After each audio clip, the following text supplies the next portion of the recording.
मंडळी, आज मी तुम्हाला घेऊन गेली जात आहे अतिशय सोप्या पद्धतीने वडे मटण कसे करायचे. तर चला तर मग इथे मी घेतलेलं आहे अर्धा किलो मटण. ते स्वच्छ धुवून घ्यायचं. त्याच्यानंतर 2 कांदे मी चिरून घेत आहे फोडणीसाठी. इथे गॅसवर ठेवलेलं आहे मातीचं भांडं, कारण मातीच्या भांड्याने फार चव वाढते असं म्हणतात. म्हणून मी शक्यतो मटण मातीच्या भांड्यामध्येच बनवते.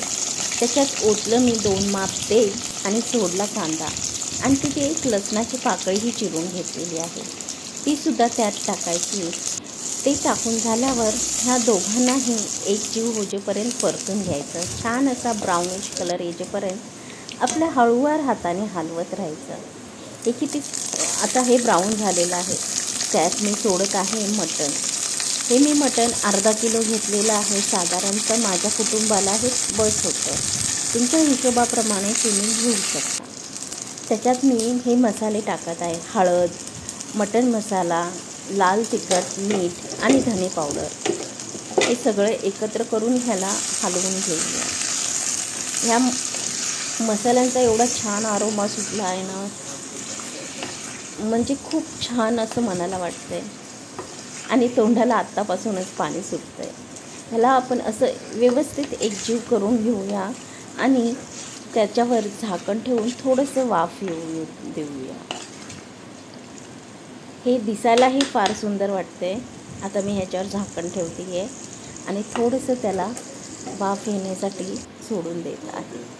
दुसरीकडे आपण मिक्सरमध्ये लसणाच्या ज्या पाकळ्या काढलेल्या आहेत त्या टाकूया थोडीशी, आणि त्याच्यावर कोथिंबीर टाकायची आहे. आल्याचा एक तुकडा त्याच्यावरची सालं काढून चीर पाडून टाकून देऊया.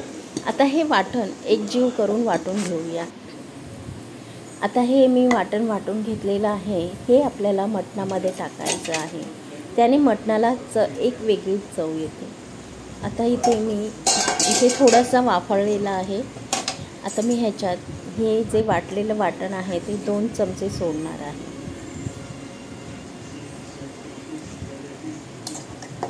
आणि त्याला व्यवस्थित एकजीव असं मस्त हलवून घेणार आहे. व्यवस्थित एकत्रित करून घेणार आहे. त्याच्यानंतर आपल्याला हे असं एकत्रित करून घेतल्यानंतर पुन्हा थोडंसं झाकण लावून वाफ येऊ द्यायची आहे, जोपर्यंत की ह्यातलं पाणी नाही आटत आहे. आणि त्याच्यानंतर आपल्याला दुसरीकडे पाणी गरम होण्यासाठी करायचं आहे, कारण की ते गरम पाणी आपल्याला ह्याच्यामध्ये सोडायचं आहे. ही छान प्रकारे त्याच्या अंगचं असं पाणी सुटलेलं आहे आणि ते करपायला नको म्हणून मी दुसरीकडे बाजूला गरम पाणी केलेलं होतं ते ह्याच्यात ओतायचं आहे. ते मी ओतून घेतलेलं आहे आणि पुन्हा एकदा ह्याला एकत्रित असं व्यवस्थित एकजीव करून घ्यायचं आहे. दुसरीकडे मी एक टोमॅटो कापत आहे. मटण शिजतानाच टोमॅटो टाकला की तो एकजीव होतो आणि सुंदर लागते मटण करी. आणि इथे 2 मी कांदे कापून पण घेणार आहे लागल्याच हाताला. इथे मी 2 टोमॅटो टाकणार नाही आहे, फक्त एकच टाकणार आहे. आणि 1 टोमॅटो मात्र मी ह्याला वाटणामध्ये वापरणार आहे, म्हणून मी एकदाच कापून घेत आहे इथे. आता आपण कांदे कापून घेऊया मस्त छान. ह्याला जो काळा थर असतो हल्लीच्या कांद्यांना असतो, म्हणजे असतो, म्हणून आपण त्याच्यावरची ती कवर पूर्णपणे काढून टाकूया. हा जो काळा ह्याला बुरशी असं म्हणतात, ती पोटात जाता कामा नये म्हणून मी हे असं सोलून घेत आहे त्याला व्यवस्थित, जेणेकरून त्याचं आपल्याला काही हानी नाही होणार. तो काळा थर काढून घेतला की ह्याला मी व्यवस्थित माझ्या मनाप्रमाणे आकारात कांदे कापून घेणार आहे. तुम्हाला जसे आवडतील तसे तुम्ही कापू शकता. इथे मी 2 कांदे कापून घेत आहे वाटण्यासाठी.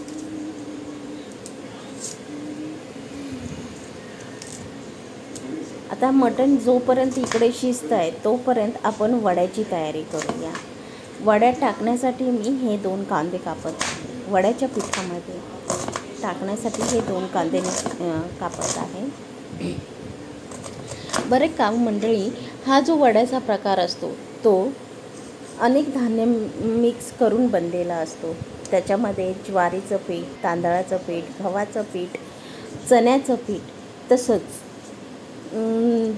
त्यामध्ये मेथीदाणे, थोडीशी मिरी, थोडीशी लवंग अशा ह्या प्रकारांना भाजून घेऊन मग ते दळून आणलेलं असतं. ते पीठ पौष्टिकही असतं, वडे शरीरासाठी ताकदवान असतं. दुसरीकडे मी गॅसवर भात घातलेला आहे. त्यालाही मी व्यवस्थित हलवून घेणार आहे. इथे मी काकडी कशासाठी कापली आहे, ती सुद्धा वड्याच्या पिठामध्ये जाणार आहे. त्यामुळे ती सुंदर वडी अशी फुलून येतात. कोण कोवळाही टाकतो किसून, तर कोण त्याला काकडी टाकतात, आपल्या इच्छेप्रमाणे टाकतात. शक्यतो मी सहसा माझ्या घरात तर काकडीच टाकली जाते. तुम्हाला पाहिजे असेल तर तुम्ही ती कोवळाही टाकू शकता, त्याचेही छान होतात वडे. आता मी हा कांदा तेलामध्ये भाजून घेते आहे आणि ह्या दालचिन्याच्या काड्या टाकत आहे. त्याच्यानंतर त्याच्यात थोडेसे 4 लवंग टाकणार आहे आणि ते व्यवस्थित एकजीव करून भाजून घेणार आहे. आता हे आपण वाटण मिक्सरमधून थोडंसं असं जाडसर काढून घ्यायचं आहे, कारण की ते वड्यामध्ये टाकायचं आहे. पूर्ण बारीक करायचं नाही आहे त्याला. हे आपण असं मिक्सरमधून काढून घेणार आहोत. हे मी मटणासाठी वाटण म्हणून केलेलं आहे. त्याच्यात खोबरं आहे, टोमॅटो आहे आणि कांदा तव्यावर भाजून घेतलेला आहे खरपूस. इथे मी तुम्हाला सांगितलेलं पीठ आहे. ज्वारी, गहू, तांदूळ आणि चणेपीठ ह्याच्यात सगळं मिक्स आहे. थोडीशी उडदाची डाळसुद्धा टाकतात. आता ते मगाशी केलेलं वाटण मी ह्याच्यात टाकणार आहे आणि काकडीचा किस टाकणार आहे. हा जो काकडीचा किस केला त्याच्या बाजूने जे पाणी सुटलेलं आहे काकडीचं, ते आपण वाया घालवायचं नाही, ते सुद्धा टाकायचं. 1 चमच लाल मिरच पावडर, 1 चमच मीठ, त्याच्यानंतर 1 चमच मटण मसाला, त्याच्यानंतर 1 चमच साखर आणि 1 चमच हळद टाकायची. असं हे एकजीव एकत्र करून घ्यायचं आहे. आणि हे वड्याचं पीठ मळत असताना आपण त्याच्यात गरम पाणी सोडायचं आहे. थंड पाणीने ते फुलत नाही. मी शक्यतो सोडा माझ्या कुठल्याही जेवणामध्ये वापरत नाही. सोडा हा आपल्या शरीराला चांगला नसतो म्हणून मी तो टाकत नाही, अवॉइडच करते. तुम्हाला टाकायचं असेल तर तुम्ही टाकू शकता. हे मगाशी मी हळद टाकायला विसरली होती म्हणून वरून टाकत आहे. आता ह्याच्यात आपल्याला गरम पाणी सोडायचं आहे आणि छान असं एकजीव करून मळून घ्यायचं आहे. पाणी ओतल्यानंतर थोडंसं थंड होऊ द्या, घाई करू नका, नाहीतर तुमचा हात भाजेल. थोड्या वेळाने ह्याला मग मळून घ्या. इकडे मी जो टोमॅटो टाकला आहे मटणाच्या वाटण्यासाठी, ह्याच्यात खोबरं टाकलेलं आहे, थोडीशी लवंग टाकलेली आहे 4 दाणे आणि आता त्याला मी व्यवस्थित तेलावर खरपूस भाजून घेत आहे. एकीकडे मी कोथिंबीर काढून त्या पिठामध्ये टाकणार आहे. कोथिंबीर ही टाकायचीच आहे, त्याने फार सुंदर वडे होतात. आता हे मी भाजलेलं वाटण मटण करी बनवण्यासाठी हे असं बारीक वाटून घेतलेलं आहे. आता ते ह्या शिजलेल्या मटणामध्ये सोडणार आहे. हे बऱ्यापैकी शिजलेलं आहे मटण, त्यामुळे मी ती करी करायला घेतलेली आहे.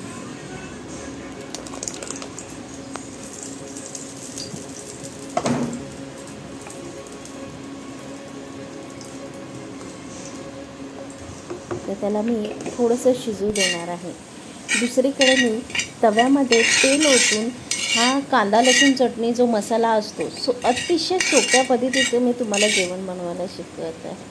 ह्याच्यात काही लॉजिक नाही. थोडंसं तेल ओतून ते गरम करून त्याच्यात कांदा लसूण चटणी टाकायची, म्हणजे तो कच्चा असा स्वाद येत नाही करीला. करी खूप छान लागते. हे असं मी ते काळा मसाला टाकून हलवून घेत आहे.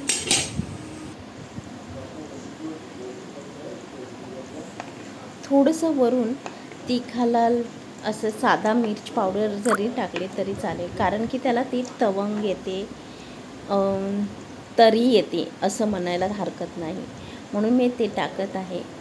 आता वरून अशी छान अशी कोथिंबीर पेरायची आणि कोथिंबिरीला रश्श्यासोबत शिजवू द्यायचं आहे, त्याने त्यात स्वाद उतरतो.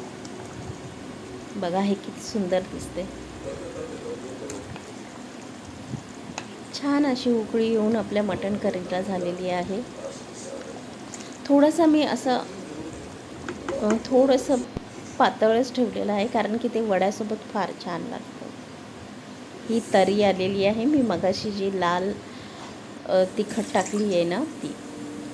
आता इथे मी जे मळून घेतलेलं पीठ आहे ते मी आता ह्याच्यात हळदीच्या पानावर, माझ्याकडे केळीचं पान अवेलेबल नव्हतं म्हणून मी हळदीच्या पानावर याला असे छान थापत आहे. ते सुटतंही छान लवकर, म्हणून मी ते हे करत आहे. अशा प्रकारे वडे छान प्रकारे तापून घ्यायचे आहेत आणि त्याला अलगद असं तेलात सोडायचं आहे. सावकाश त्याला परतून घ्यायचं आहे.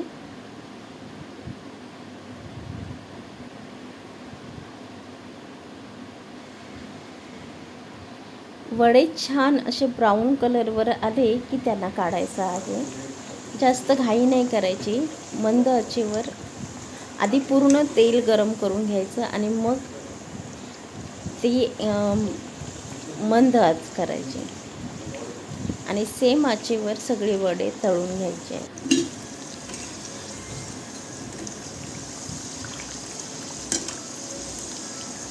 दोन्ही बाजूनी असा छान खरपूस असा ब्राऊन कलर झाला पाहिजे, त्याशिवाय काढायचा नाही आहे. हे बघा, आणि जास्त पुढेही जाऊ द्यायचं नाही आहे. मी असे इथे 4-5 वडे तयार करून घेत आहे.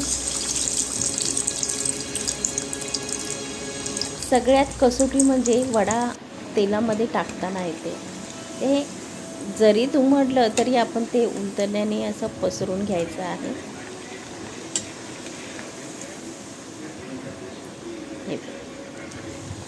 तो होतो सरळ.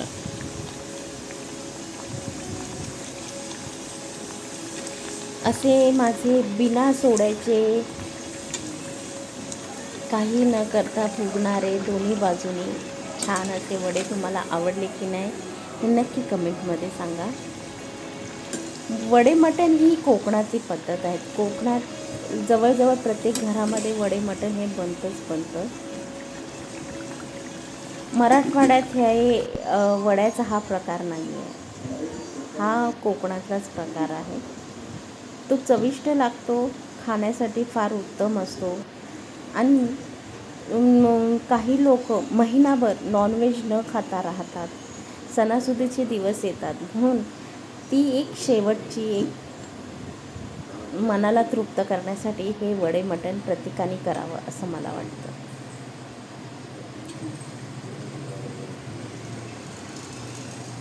इथे मी छान अशा प्रकारे सर्व करून घेत आहे.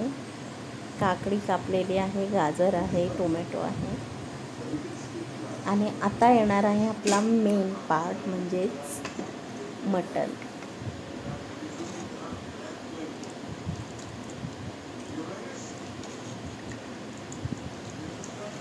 हा माझा संडे खूप बेस्ट गेला असं म्हणता येणार. मुलांना ही रेसिपी खूप आवडते, तुम्ही करून बघा.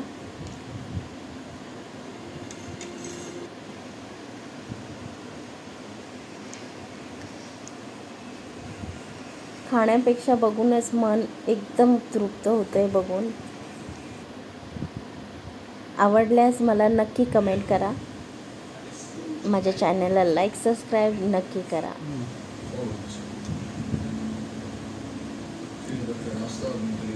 मटण इतकं लुसलुसीत शिजलंय ना,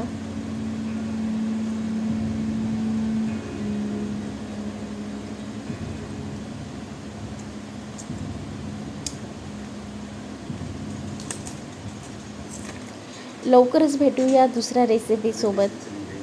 तुम्हाला ही रेसिपी कशी वाटली ते नक्की सांगा. आता मी पूर्ण ह्या जेवणाचा आस्वाद घेते. सो नमस्कार.